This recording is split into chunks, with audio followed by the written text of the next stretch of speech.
یہودیوں کے خیال کے مطابق ان کا مسیحا آئے گا جو مسیح دجال ہوگا، عیسائیوں کے خیال کے مطابق حضرت عیسیٰ آئیں گے، وہ ہمارا بھی خیال ہے حضرت عیسیٰ آئیں گے علیہ السلام۔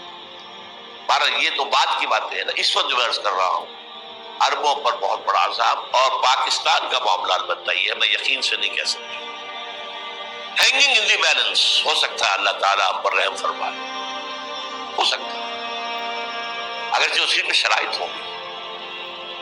چمن کے مالک اگر بنا لے موافق اپنا شعار، اب بھی چمن میں آ سکتی ہے پلٹ کر چمن سے روٹھی بہار، اب بھی ہو سکتی ہے۔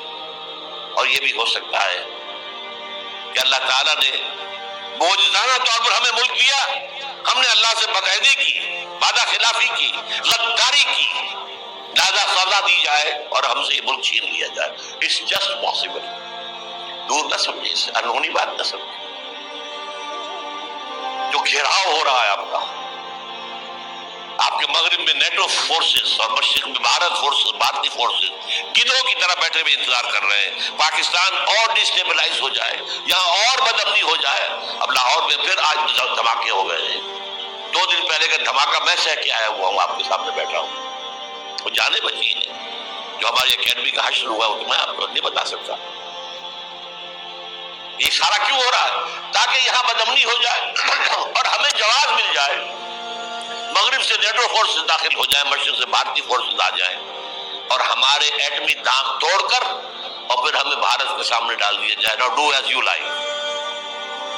یہ ان کا نقشہ ہے، ہوگا کیا وہ اللہ جانتا ہے، ہوگا وہ جو اللہ چاہے، لیکن اللہ کا چاہنا جو ہے وہ کس پر منحصر ہے؟ یہاں انقلاب برپا کرو، یہاں اسلام لاؤ، اگر دھندوں میں لگے رہو گے تو وہ خود بخود نہیں آ جائے گا انقلاب۔ صحابہ نے جانیں دی تھی۔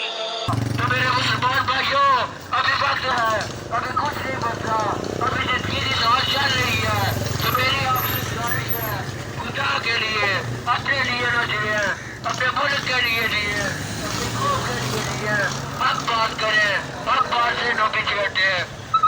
جو قومیں حق بات کرتی ہیں، حق بات پہ ڈٹ جاتی ہیں، اللہ تعالیٰ ان قوموں کی مدد کرتا ہے اور وہی قومیں کامیاب ہوتی ہیں۔